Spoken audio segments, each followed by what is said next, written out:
Welcome back, everyone. Tonight, we're venturing into the darkest corners of America's wilderness, places where the trail ends, the road bends, and the night swallows every sound.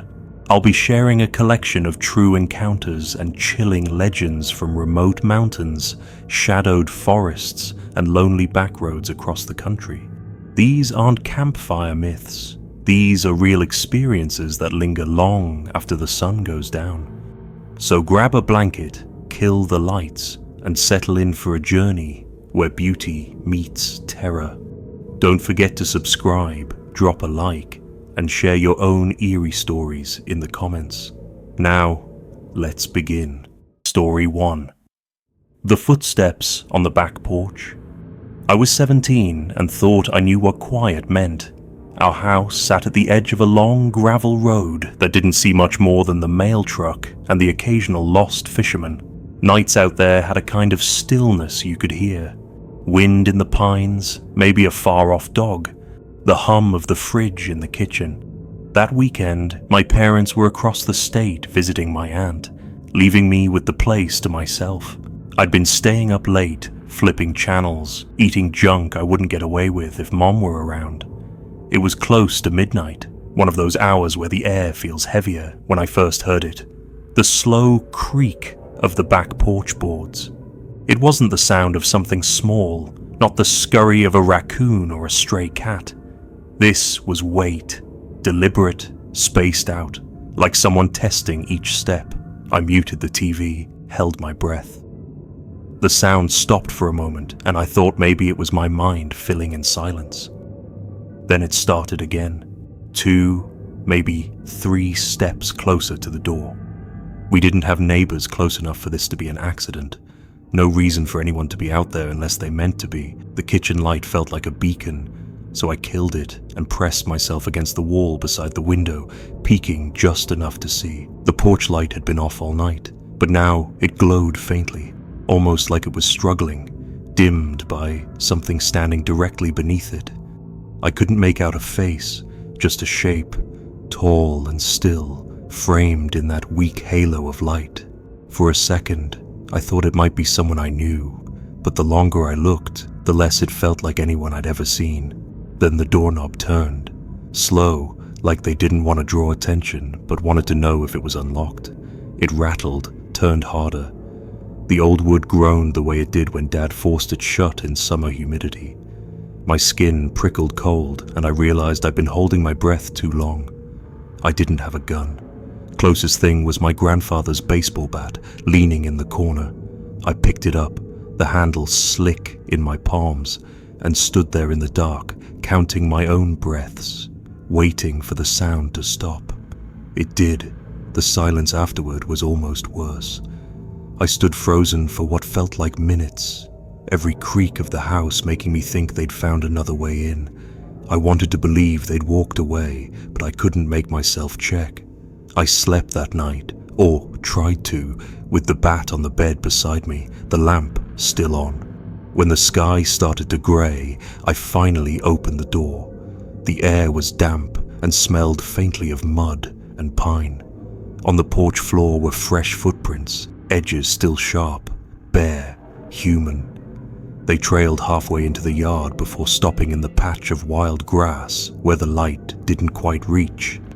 From there, nothing, just empty space as though whoever it was had stepped off into the dark and vanished.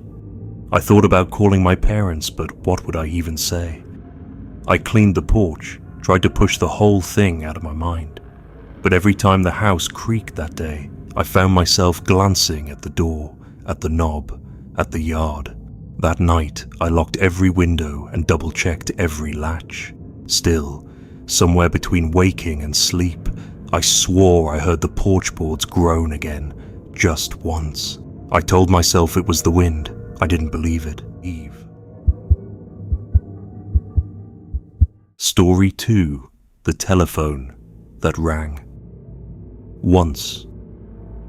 It was close to 2 a.m, the kind of hour where the silence gets heavy enough that you can hear the house breathe. I was sitting up in bed with a book I'd read a dozen times before, more for the comfort of the words than the story itself, when the landline rang once, just once, sharp, sudden, and then nothing. We don't get many calls at that hour. Truth is, we don't get many calls at all. That one single chime crawled under my skin in a way I couldn't explain. It wasn't like a normal wrong number. It felt intentional, like a knock that stopped after the first rap to see if you were paying attention. I told myself it was nothing, tried to get back to my book. A few minutes later, it happened again. One ring, abrupt silence. I sat there staring at the phone on my nightstand, the cord coiled like a sleeping snake, and decided I wasn't going to sit around waiting for a third. I unplugged it, the plastic jack snapping out of the wall with a sound too loud for the quiet of the room. That's when I heard it. A faint clicking sound from the other end of the house. Slow, irregular, like someone tapping a fingernail on glass or flipping a switch back and forth. It was distant, but deliberate. I slipped out of bed, the floorboards cool against my feet, and padded down the hallway. The sound grew sharper as I approached the kitchen, echoing strangely in the dark. The wall phone was hanging there, its receiver swaying gently on its cord as though someone had just set it down. I live alone. I hadn't touched that phone all day. I stood in my socks on the cold linoleum, every hair on my arms standing on end. The swaying slowed, then stopped, the silence pressing in around me. I reached out, hesitant, and touched the receiver. It was warm. Outside, the single streetlight that keeps the corner from going pitch black flickered twice. The timing made no sense. It felt connected, though I couldn't explain why. In the second flicker, the kitchen seemed to grow larger in the shadows, the corners stretching away from me.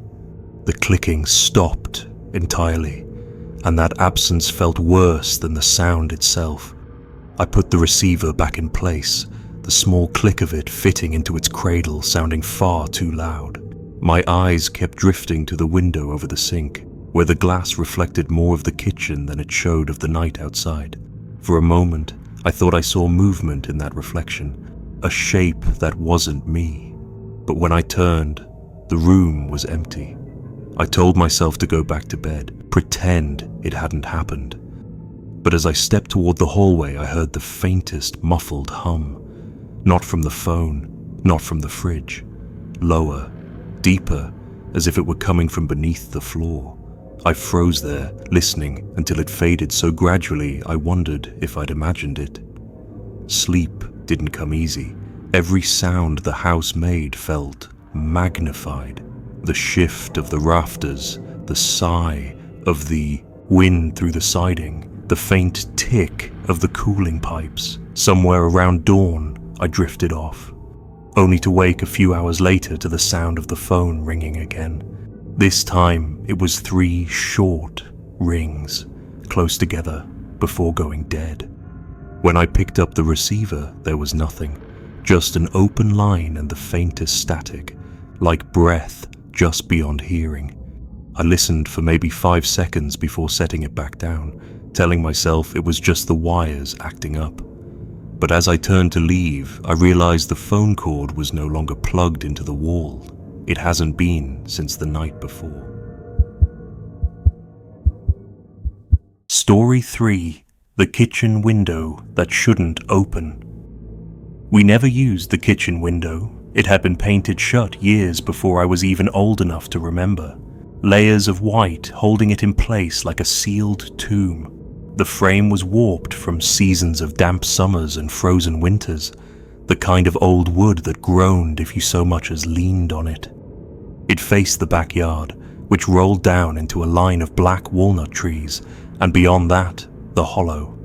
Out there, you could lose the sun before the rest of town even saw evening. That October night was one of those damp ones where the air feels like it's sitting on you. I'd been in the living room with the lamp on low, just listening to the tick of the clock and the occasional rush of wind outside. I was alone. My roommate had taken the truck into town, and the house had that still, settled feeling that comes when you're the only one in it. Then I heard it, faint but distinct, the sound of wood dragging against wood, followed by a subtle pop. The sound was so familiar I didn't place it at first until I realized what it was. The old kitchen window sliding open. My first thought was raccoons. They'd been bold lately, getting into trash cans, tearing at the compost bin. But even before I reached the hallway, I smelled it. Metallic, sharp, like water pulled from a rusted pipe or blood left too long in the air.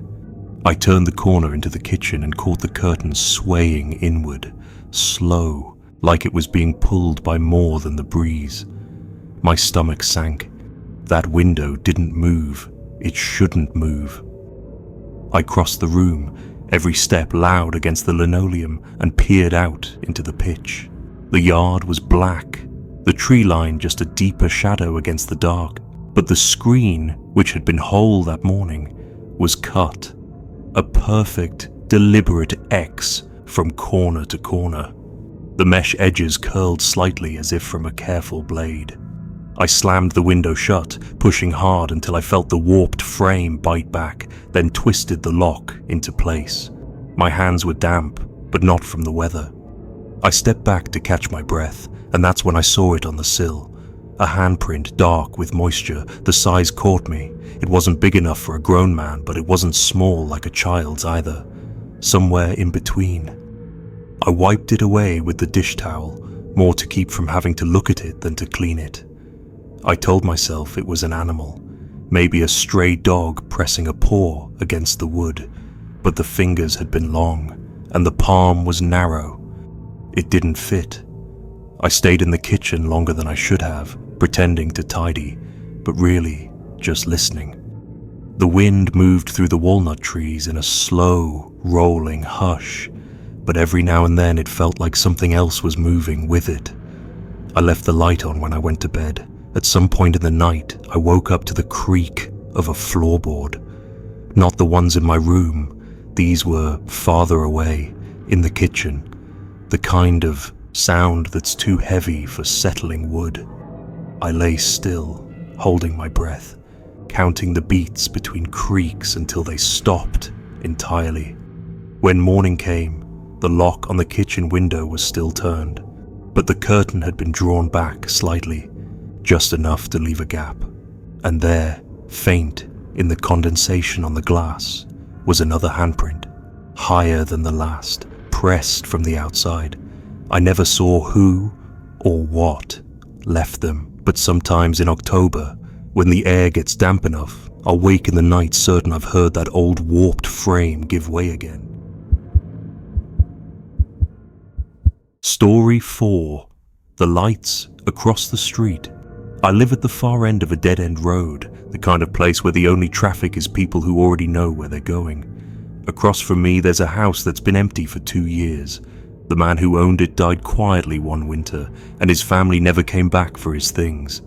They just left it locked up, curtains drawn, and the grass grew tall around it until the township finally came to mow. I got used to it being dark every night. The windows like black squares cut into the siding. That night, I was at the sink washing dishes after a late dinner. The sky had gone from blue to black quick, and the only light was from my own kitchen lamp, pooling yellow over the counter. I was halfway through scrubbing a plate when something caught my eye. In the upstairs of that empty house, a light flickered on. Just one room at first, the far left window that used to be the bedroom. I froze, water still running over my hands. A few seconds later, another light came on, this time in the upstairs hallway. Then, as I watched, the kitchen light downstairs clicked on too. None of them stayed steady. They brightened and dimmed, the way light does when someone walks past with a lantern, casting shadows in and out. I stepped out onto my porch for a better look. The air was still, no wind, no sound but the faint hum of the power lines. The night felt tight, like it was listening. In the upstairs window, I could see movement, a shadow pacing, slow, like someone walking the length of the room, turning and walking it again. I stood there long enough for my bare feet to get cold on the boards. Then, all at once, every light in that house went out. Not gradually, just gone. The windows went black and nothing moved. I waited, half expecting them to blink back on, but the darkness held. I told myself it was nothing, a breaker tripping, maybe some wiring finally giving out after sitting idle. Still, I kept glancing through my own window every few minutes until I went to bed. Sometime after midnight, I woke up without knowing why. The room was quiet, but there was a pale glow slipping through the blinds. I got up, heart thudding, and pulled them back. The lights across the street were on again, but not in any room I could place. It was as if the whole house was lit from inside by something low and swaying, like a candle or flame moving through the walls. I could see it shift from room to room, not in a straight path, but circling, drifting. I stood there watching until I realized I could see more than just light. In the upstairs window, the shadow was back, pacing, but this time it stopped. It stood still for a long moment, and though I couldn't make out a face, I had the awful feeling it was looking straight at me. Then the light blinked out again, and the house stayed dark until sunrise. The next morning, I walked across the street. The grass was wet and soft, and the porch boards sagged under my weight. I cupped my hands to the glass of the front window. Inside, it was just as I remembered it. Furniture draped in sheets, dust hanging in the air. No sign that anyone had been there in years. But as I stepped back, I noticed something on the inside of the glass. A faint smear, like the outline of a hand pressed flat against it from within. It was higher than my own reach, the fingers long and spread wide, as though whoever had been there wanted to be seen.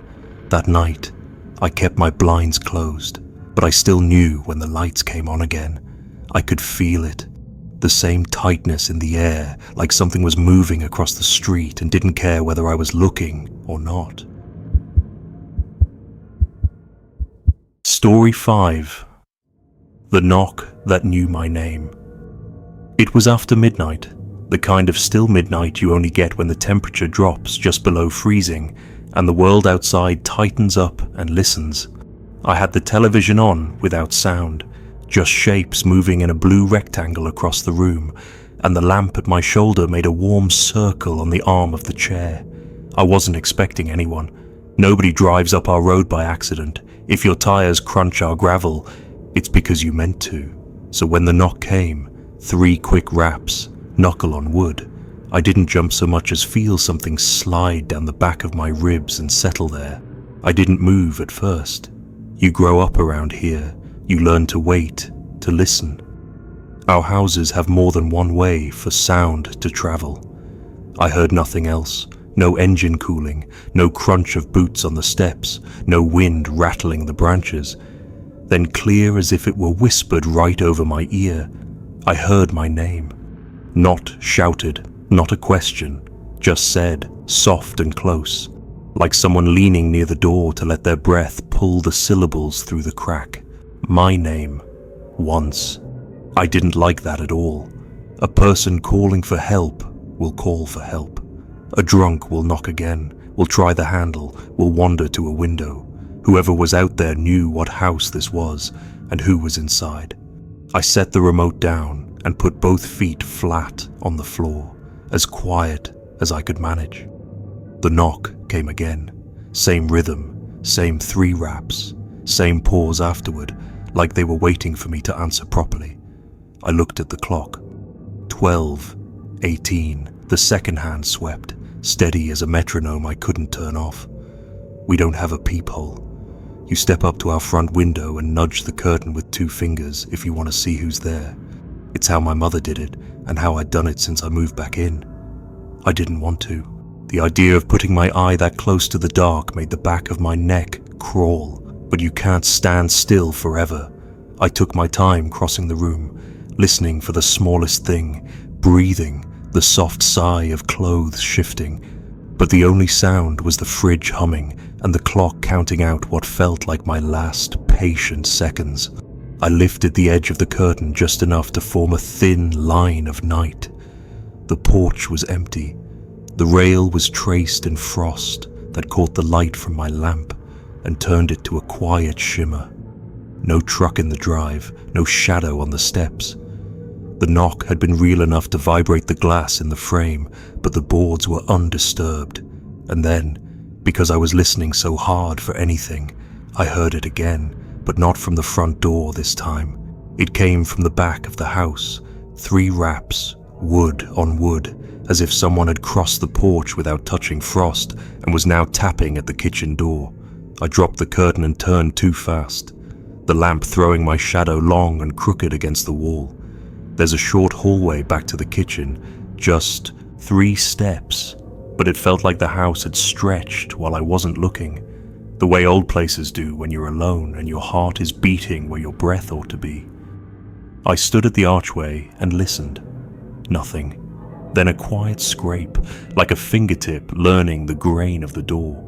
The scrape traveled downward, slow, and stopped where the lock sits.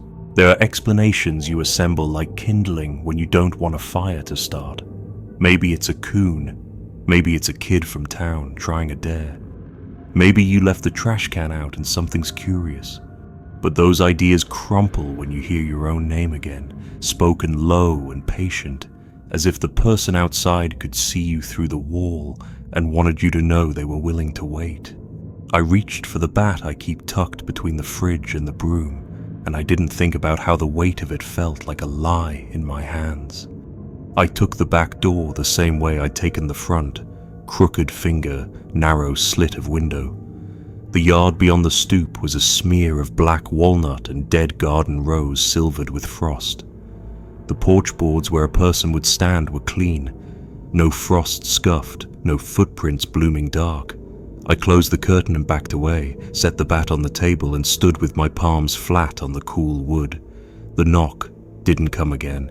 The house settled and the clock took back the night, and I told myself it was over. I told myself that more than once before I fell asleep in the chair, the lamp still burning a tired yellow. Morning is a cure for most things that bite in the dark. The sun angled across the porch and made the frost look almost soft. I stepped outside in my socks and breathed the thin cold, searching for what I knew I wouldn't find. That's when I saw the paper. Someone had slid it between 2 boards of the railing, small and folded in half like a note passed in class.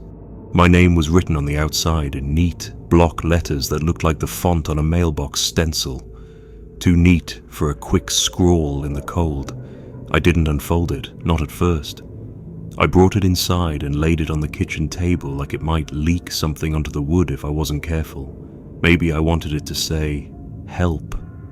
Maybe I wanted it to be a prank that would let me be angry instead of afraid. The paper made a dry sound when I opened it. Inside wasn't a message, not the way we think of messages. It was a list, my name at the top, and beneath it, dates. The first 2 were years old, days that didn't mean anything until I realized one was the day my mother died, and the other was the day I'd moved back in. After that, the dates were recent, spaced only a week or 2 apart. The last one was last night's date, followed by the time 12:18. Under that, a blank line, as if waiting for the next thing to be written. I folded it back up because my hands had started to shake.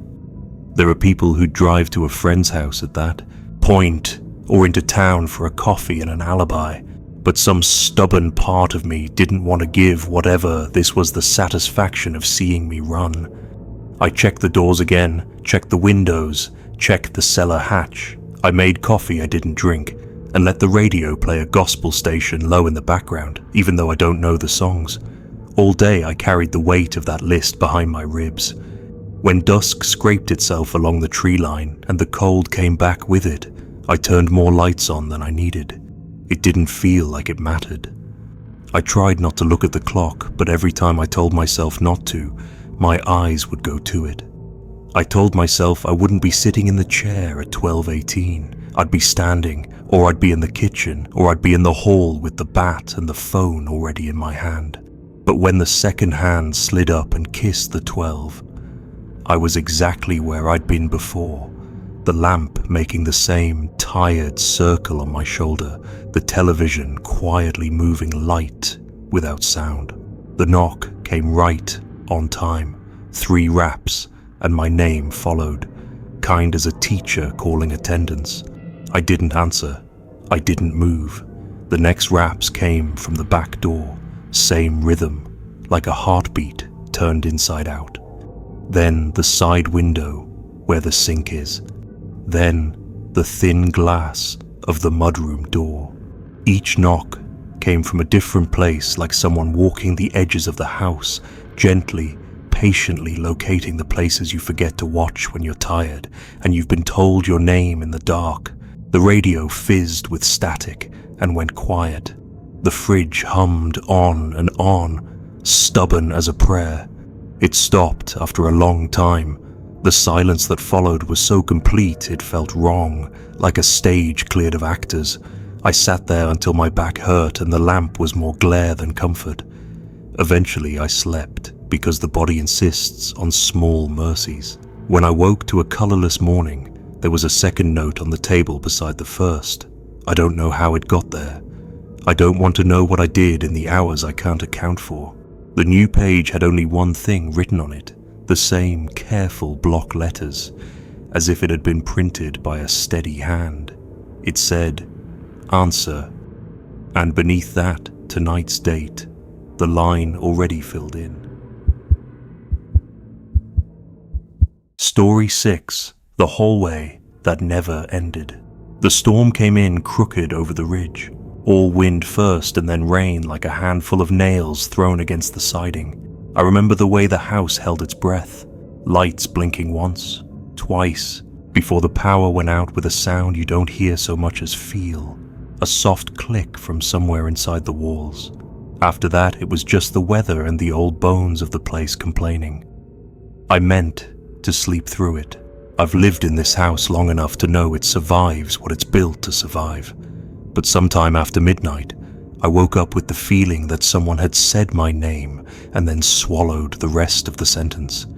It wasn't a sound. It was a thought that didn't belong to me. I reached for the lamp and got nothing. The dark was full and close, like damp velvet pressed against my face. I waited for my eyes to do their animal trick, but the storm kept smearing the windows with rain and the night didn't offer anything back. That's when I heard the floorboard, not the little pops from wood settling. This was the long, tired groan of a plank taking weight. One step, then the slow release. A pause, another step, far off, down the hall. I told myself it was the house shifting in the wind, that the sounds bunched up different when the power was out and the refrigerator wasn't masking them. I told myself I'd laugh about being jumpy in the morning, but the steps kept coming, patient as someone learning your schedule by heart. One board at a time, each with its own voice, closer, then still, then closer again. I struck a match. The flare felt rude in my hand, bright and hot, and then it gave me the little mercy of a candle flame when I touched it to the wick. The room took shape again, familiar edges easing into existence. The dresser with the warped top, the stack of books I never seemed to finish, the coat draped over the chair like a tired man. I opened my bedroom door and leaned into the hall with the candle held high, expecting to see the end of it 10 feet away, the same scuffed wall where I kept meaning to hang a picture and never did. But the end wasn't there. I can't explain it without sounding like I've made something up. The hall didn't look longer the way a shadow stretches. It looked wrong in a way I felt in my gut first. The candlelight fell and kept falling, calling the next doorframe out of the dark, and then the next after that, as if the house had slid a new piece of itself between my room and the kitchen while I slept. The wallpaper, old, pale stripes, repeated like a stutter. I took a step and the flame smudged in the draft. and I could hear the steps again, ahead of me, faint and careful, keeping their distance like they were walking backward as I moved forward. "Hello?" I said, and the words sounded slow and thick, as if it had to push through water to reach the air. My voice didn't go far. It slid down the walls and died. I felt a boy's embarrassment then, like I'd called out in church. I thought about the cellar door under the kitchen and the way it sometimes drifted open on its own when the pressure changed. I thought about mice and the neighbor's barn cat and the stories people tell about seeing somebody in their house when they were alone that turned out to be grief playing tricks. I held those explanations in my mouth like hard candy, and they didn't dissolve. I took another step. The hall did what it wanted. The candle fattened and slimmed with the air moving along the floor. There's a lot the old folks taught us to read. A change in the wind, the way the creek sounds when rain is coming, the color of dawn telling you what the day will do. I've never known a hallway to speak a language before that night, but I swear to you it was saying, keep back in the way animals lower their heads and pretend it's just to graze. I went forward anyway, not far, 3, 4 careful steps, each one asking the board if it would hold. The walls pressed in then, not with force, but with the suggestion that I had forgotten how wide my shoulders were. I could feel the paper on my sleeve. The stripe under my fingers was cool and slightly raised where the paste had dried in a ridge a lifetime ago. I stopped because the steps ahead stopped. We were both listening. I could hear the small sounds, the wick murmuring, the rain thinning, the storm walking off towards somebody else's house. But under that, a dry sound, the kind wood makes when something drags a nail gently across it. I thought of my father. He used to set a nail on a board and drag it a little, saying, "You can tell a rot spot by how it sounds when you test it." I imagined someone doing that to my house, learning the weak places, reading the grain. The nail scratch moved away from me, quiet and sure, and I had the sudden terrible picture of bare feet somewhere ahead, placing weight with the knowledge of which boards cry and which ones keep a secret. I said my name to see if the hallway knew it and wished I hadn't. The sound went out, slow as a fish, and came back wrong. Not echo exactly, more like the word remembered something I didn't. I realized my hand was shaking and watched the flame tremble like it was nervous too. I could smell the candle wax, the old dust the draft had lifted, the wet wool of my own fear. I thought about what was in the kitchen, knives, the back door, the flashlight in the drawer that might not give me more than one weak beam before it failed. I thought about turning and knew if I did I would run, and if I ran I wouldn't be careful. So I took one step back and then another, letting the hall have the space I wasn't sure was mine. When my heel found the threshold of my bedroom, I felt relief so sudden it made me dizzy. I wanted to slam the door, but I knew the way some things don't like the sound of that. I closed it, slow, until the latch touched home with the softest click I could make. The room shrank around me in a way that felt almost kind. I set the candle on the dresser and sat on the edge of the bed with my hands pressed flat to my knees like I was making a promise to stay put. The steps came back, not closer, just present. The way a creek sounds different when a deer is on the far bank. Every board between me and the kitchen gave a small account of itself, and then went quiet. The drag of the nail moved one last time and was gone. The storm had run down to a thin patter by then. I lay back on top of the covers and watched the ceiling tremble in the candlelight, and somewhere between one breath and the next, I must have gone under. Morning had done what it does when I opened my eyes, took the worst parts and softened them. The power was still out, but the house had returned to its honest shape. The hall stood there like it always had. 10 feet, one scuffed wall facing me, the kitchen doorway beyond. Sunlight found the dust and made a generous mess of it. I told myself I would measure it just to be sure, so I did.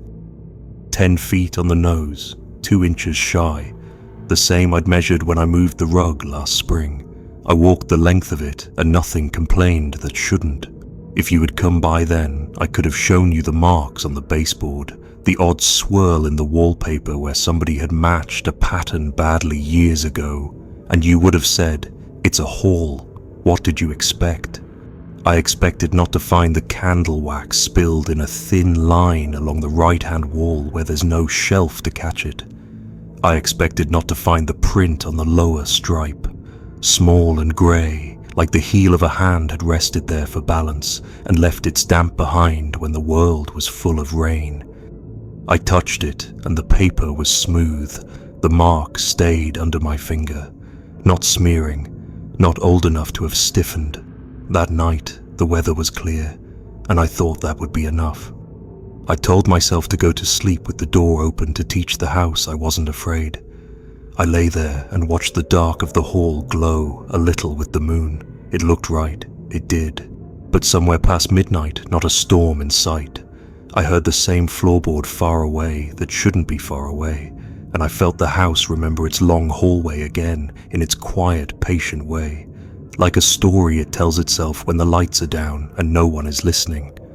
I rolled onto my side and faced the wall and breathed as if the air were heavy water and I could learn to live under it. I haven't measured the hall since. I don't plan to. Story 7. The Voice. Through the Vent. Our house was older than my parents' marriage, older than the asphalt on the road that ran past it, and you could hear that age in the way sound traveled.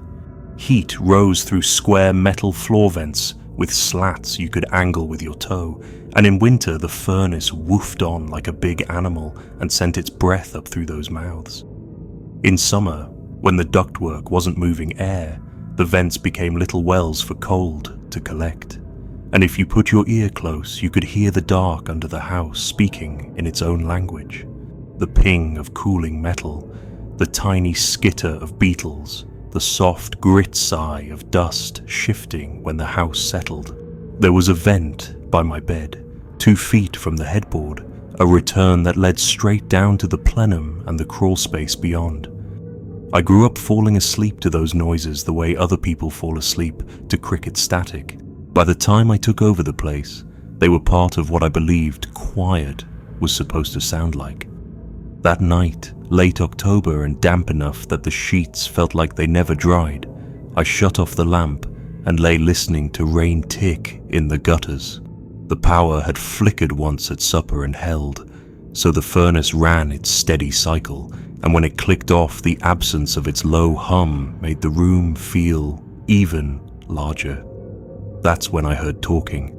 Not a creak shaped like a word. Not the neighbor's TV bleeding through the evening. A voice. Faint at first, then clearer the longer I held my breath. It was coming from the vent by my head, not from above or outside, but from underneath me, somewhere in the crawl space where the dirt is always cool and the air smells like old leaves and pennies. I slid sideways until my cheek was almost on the grate.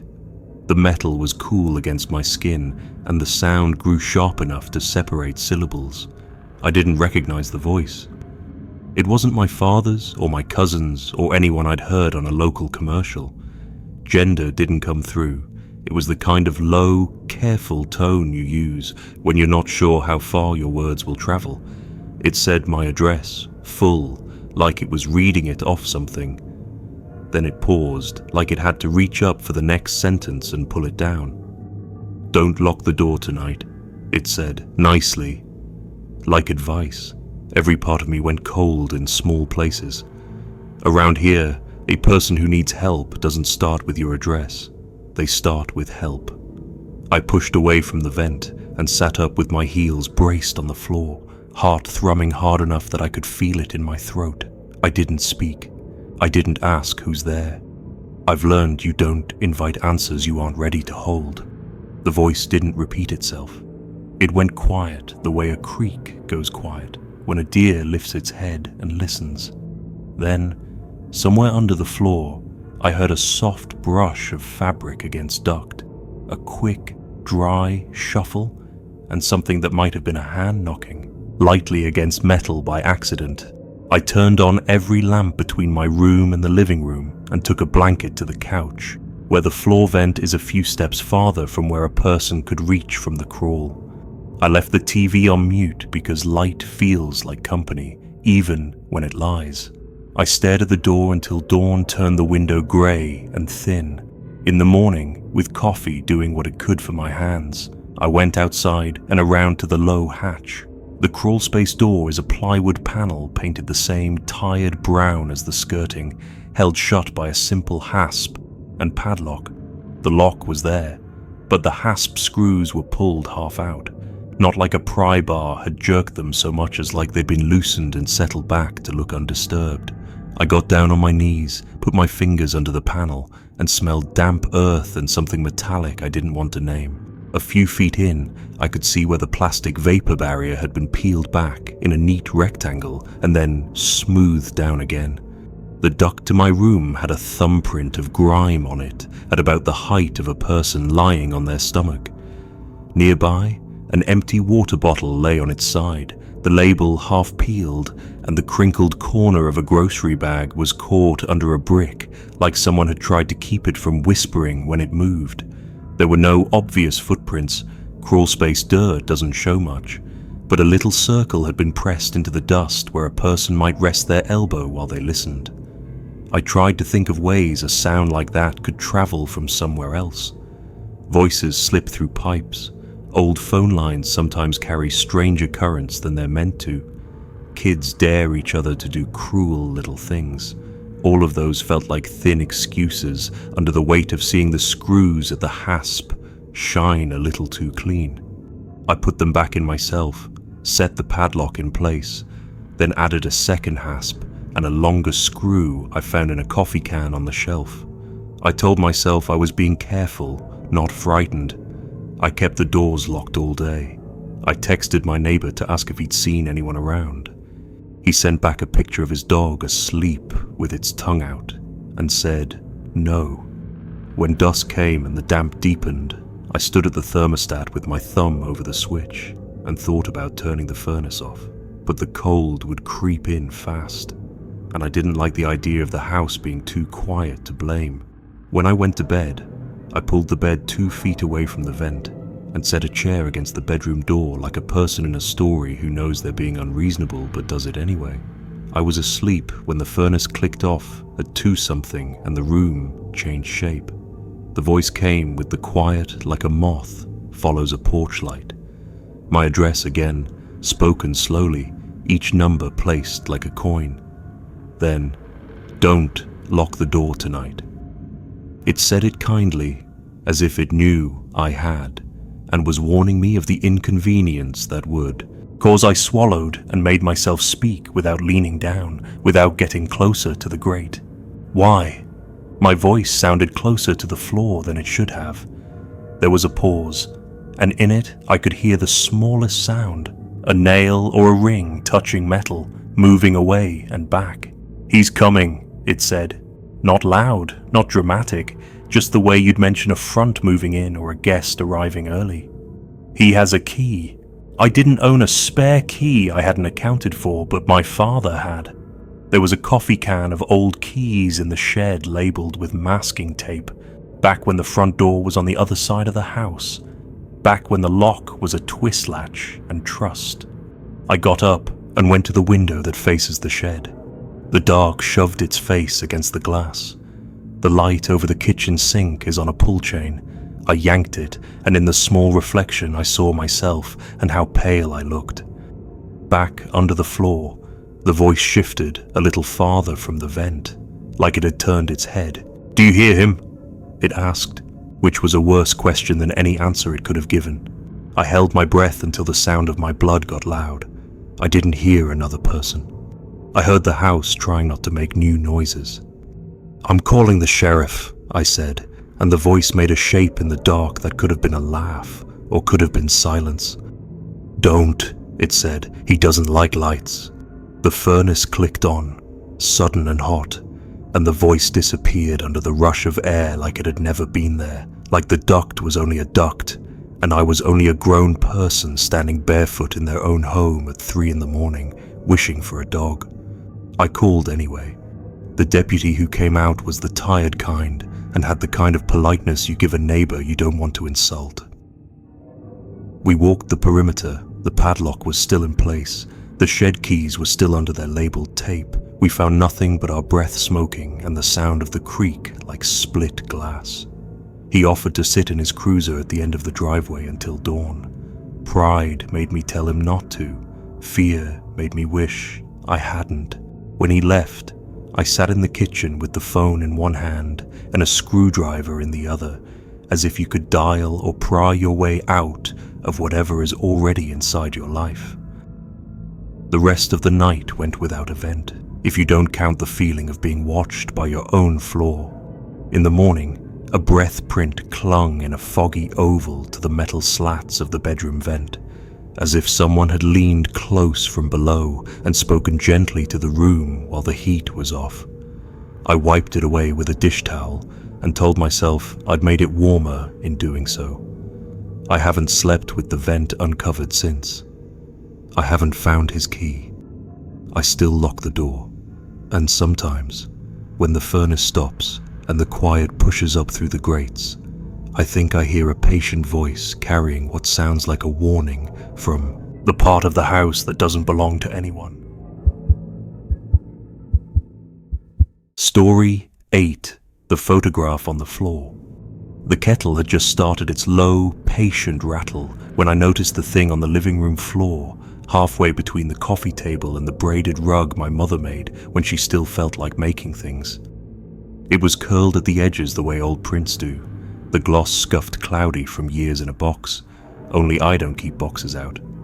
I bent and picked it up, and for a second my mind made the wrong connection. Some old photo had fallen out of a book, a cousin's postcard, something, until my brain caught up with my eyes. It was my living room. Not just any living room like mine, but mine. The same nick in the baseboard by the stove, the same water ring on the end table, the same hairline crack snaking up the plaster above the mantel. Only the furniture was wrong. The couch sat against the far wall like it had when my father was alive and preferred to watch TV without the sun in his eyes. And the lamp that's been in the back bedroom for years glowed soft by the window. In the corner, half in shadow near the old vent, a figure stood. Not close to the camera, not posed, just there. The suggestion of a shoulder and the angle of a head, as if whoever held the camera had raised it and the person had almost turned and then changed their mind. I sat down without meaning to and turned the print over. No date stamp, no writing. The paper had that dry, chemical feel I remember from my aunt's Polaroids. The faint, sweet acid smell like pennies and vinegar. I went through everything I own that could hide a photo. Drawers, the cedar chest, the old shoebox I keep receipts in for the year, the kitchen junk drawer with maps to places that don't use those roads anymore. Nothing. The kettle screamed and I shut it up and forgot the tea. My sister would have laughed if I called, said I'd finally inherited Dad's mountain nerves, the ones that made him stand with his hand on the light switch and listen to nothing for long stretches of time. I put the photo on the counter, deciding I'd ask her in the morning when ordinary daylight could make this foolish. I checked the doors, front, back, mudroom, felt the firm bite of the deadbolts, and told myself I was locking out a draft, not anything with a name. Sleep brought the house into that soft focus where every board remembers how to complain. I woke just after 3 when the furnace took a breath and went still and lay listening to old wood and wind. If there were footsteps, they were the slow, dry kind you carry in your head when you want to hear what you're afraid of. I told myself the truth I could stand. There is no one in this house but me. Morning was thin and decent. I stood at the sink and reached for the photo without looking, the way you learn where the knife goes, but my fingers touched nothing. The counter was clean. In its place sat a different print, flatter and newer, the edges still sharp enough to catch your thumb. It showed my bedroom, me asleep in it, turned toward the wall, mouth open in the way you never want to see yourself. The angle was from the doorway. There was a small reflection in the window glass that might have been the camera, or might have been a shape. I don't remember saying anything, but my throat hurt afterward like I did. I took that one to the table and set it down beside the first. The living room had been lit by lamp. The bedroom was taken in the dim, grain clumping the dark into soft clods. The curtains in the photo hung open a hand's width. The curtains in the real room were closed. The door was closed too. I could tell you the obvious things. That I live alone, that I change my own locks every few years out of habit, that nobody keeps a key to my place because I've been stubborn about not needing help. Those facts sat there like clean plates while something else dripped off the edge. I called the sheriff's office. They sent a deputy I knew from school who'd gotten wide around the middle and careful around the eyes. He took his time because that's what you do when someone is trying not to sound like a fool. We walked the house. He ran a big knuckle around the frames, tried the windows, ducked his head into the attic hatch and came down with wristfuls of dust. In the crawl space, the plastic vapor barrier had a neat rectangle peeled back and then laid down again, the way you do when you're too careful to leave a flap. We both saw it and both decided out loud that raccoons are clever. He told me to get a motion light for the back porch and to bring the curtains together tight at night, like advice might be a lock. He told me to switch out the deadbolt, even if I couldn't explain why. I thanked him twice so it sounded like action. That afternoon, I laid flour in a thin veil near the back door and across the kitchen threshold where the light would catch it. I balanced a spoon on the heater vent cover in the hallway so a shift would ring metal.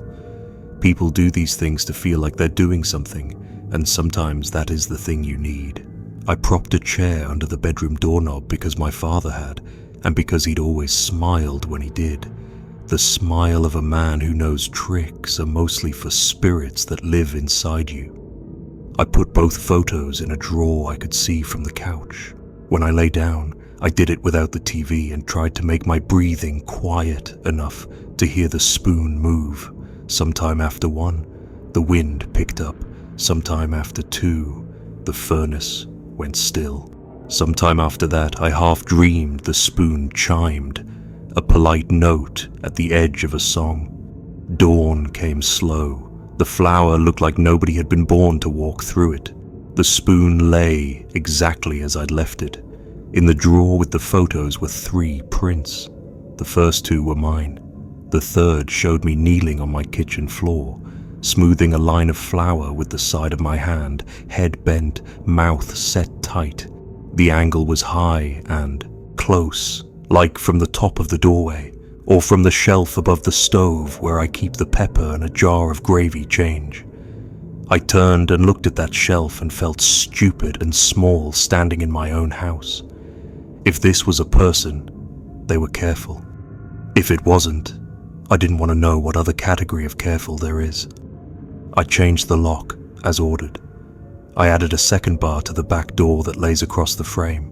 I put a bell on a string and hung it from the bedroom knob. I took the photos to my sister and watched her face sort itself out. She didn't laugh. She said the thing you say when you can't help. You can stay with me. I told her the thing you say when you won't. I'll be fine. On my way home, I stopped at the little hardware store where the old man with the hands like leather shows you screws by weight and memory. He sold me a motion light and told me to set the sensitivity high. He told me batteries lose heart in the cold, same as us. That night, I put the photos face down on the table because I didn't like the way they made the room feel watched. I left the porch light burning, the new one ready to spit white at the least stir. I slept in socks and woke 3 times to nothing. In the morning, a single print lay on the table where the others had been. It showed the back of my head and shoulders exactly as I'd stood the night before, turning the photos face down. The point of view was from just behind me, high enough that you could see the part in my hair and the little worlds of dust lit like stars in the lamp glow. There was a dust-colored thumbprint at the edge of the paper. It fit no one I know. I keep them in an envelope now under a stack of utility bills, as if responsibility could weigh them down. The motion light trips sometimes when no wind moves and throws the yard into noon, and the old walnut throws its shadow like a warning. When I hear the faint choke of the refrigerator kicking on at night, my first thought is a shutter somewhere, and it takes a breath or two to remember what lives in my house and what only visits. I haven't put anything back where it used to be, but sometimes I stand in the doorway and try to imagine the couch on the far wall again, the way my father liked it, the way the photo remembers it, and the room feels almost relieved for a second, like I was the one who moved things wrong and time has been patient with me. I don't know if the figure in the first picture has visited since. I don't know if I'd know. Sometimes, when the window shows me the part of night that belongs to the hill and not to me, I think about how easy it is to take a picture of someone and how hard it is to give anything back. I still make tea. I set the kettle on gently. I listen to the tiny rattle it makes before the steam rises, like a quiet warning from a thing that knows exactly how hot it is going to get.